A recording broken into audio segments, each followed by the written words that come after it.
Hey there, welcome back to Robyn Scherer Photography. Today I want to talk about the healing and cloning tool, and this will be a pretty quick video, but I wanted to focus on it very specifically. The healing tool I feel like I use more for blemishes, whereas the cloning is probably more for removing items in the background.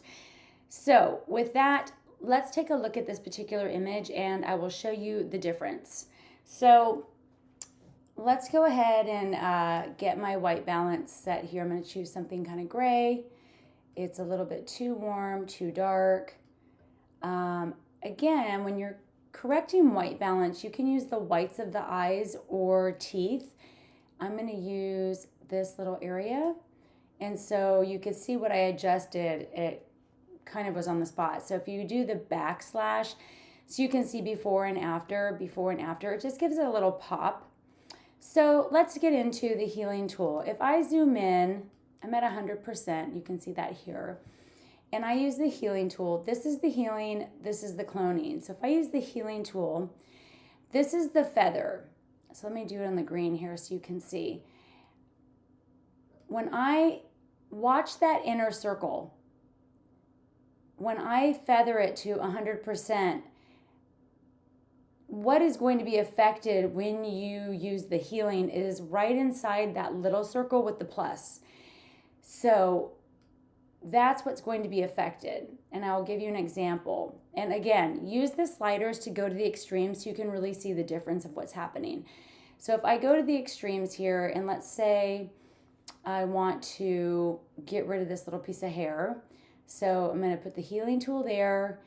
It will naturally choose a different area, and if you don't like that area, let me zoom out. You can grab it here and move it around and see what looks most natural. So if I zoom back in and I close it out, you can do before, after. It looks very natural. Now let's use the healing tool, and I'll put the feather around 50. Just to get rid of a couple of blemishes. And again, I didn't like where it picked, so I'm going to move it because I want it to pick an area. This is very important. You want it to pick an area that's on the same plane so that you don't have difference in textures. Here's an example. If I want to cover up this particular blemish and I use this, let's see down here, the clone will actually show you the real difference here. You can see the difference. So even if I was using the clone, the closer I am to that spot, the more natural the replacement's going to be. So if I close out, you can see. Now that's the difference with healing and cloning. With cloning, you can see the circle. If I want to switch that to healing so it's a more natural coverage, I click the Band-Aid and I'll close out. Now you can't see it all where I healed. That is the main difference with healing and cloning. Cloning is going to give you a very specific look of what you captured. And you don't always want that. Sometimes you do. So we'll do a couple more here with just the healing. I'm going to reduce the size. And a couple here. And here. And now just for touches, I don't love what's happening here, so I might make this a little bigger. And again, you can pull the edges.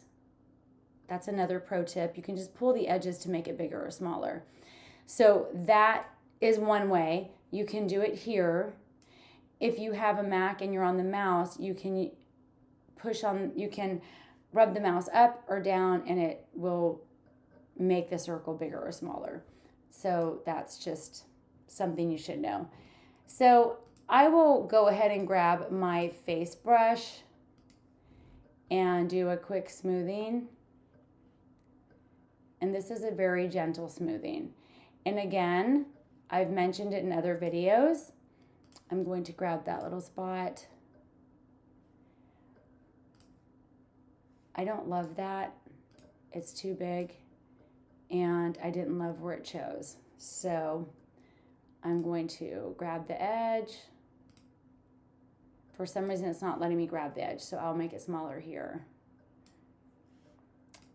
And for some reason that's not responding. I'm not exactly sure why I made it smaller here.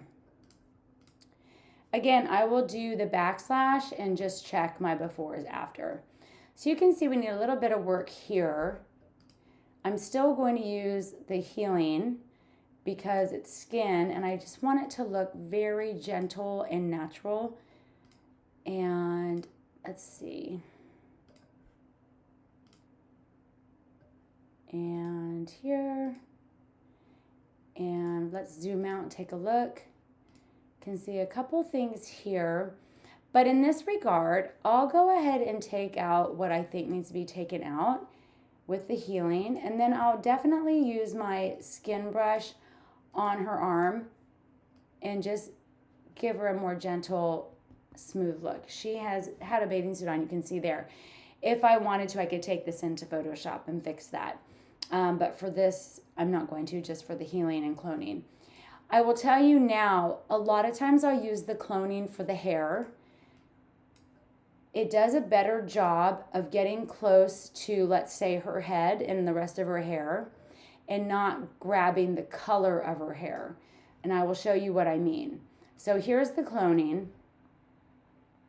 And again, like I said, you want to bring it as close to the healing spot as possible so that the colors are the same, because cloning is just plain old duplicating. So, and I have the feather. If you go to the extreme, you can see it getting close to her head there. And that's too much. You want a softer, gentle move into that removal of the hair. So what will happen when I use the cloning, if I do backslash, there is the hair, it's gone, but you can see the cloning. Now, if I were to have done that as a healing, let me show you. It will take on the color of her hair. Do you see that? Let me zoom in. But cloning lets you get close to the hair and not take on the color. So I'm going to leave that. I'm going to zoom out so I can see what I'm doing. I'm going to take the healing tool now, and I'm going to blend these edges in with the background. Now, the healing tool is not close enough to the hair to grab the color, which is why this is working, and it's blending. So you'll blend that edge in. And again, I want something near what I'm covering so that it's in the same plane, so the bokeh is the same.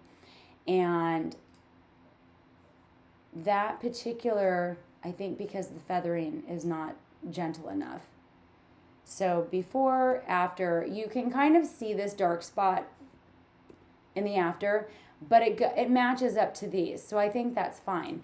If you wanted to move it because it bothered you, grab here, move into the lighter green, you'll get a smoother transition before or after. This will go away once you download it. I'm not quite sure why it's doing that right this second. But if you want, I can remove it. There we go. And I'll bring that over here. And before, after. And if we zoom in, these little marks here, again, you can grab the healing tool now that you're closer. Now, the reason why you won't see the circle here is because this is already a cloning mark. So if I take this spot here and I just gently move over these edges with the healing tool, you can cover them. But I want to cover them with the softer green. Now let's zoom out. Now it looks very natural. It looks like the tree. We've removed some of the flyaways, and you can continue on and as much as you want. I do like to keep it a bit natural, and I will get rid of this one with the healing tool. Again, I'll bring it back to the area so it blends in. That's with the healing tool. Now let's see a before, after. Okay, so that is how I use the healing and cloning. You can also use the cloning in background images, let's say here, and it will completely duplicate exactly. And you can see the circle. You can see that circle. I don't normally love that unless you need to do what we did up here, but then I would always soften it with the healing tool. So I just click delete after I chose it. So that's how we can use the healing and cloning tool when you are editing. So I hope that helps, and message me if you want to see something else that I haven't covered. Check out the other videos, and that's it. Take care.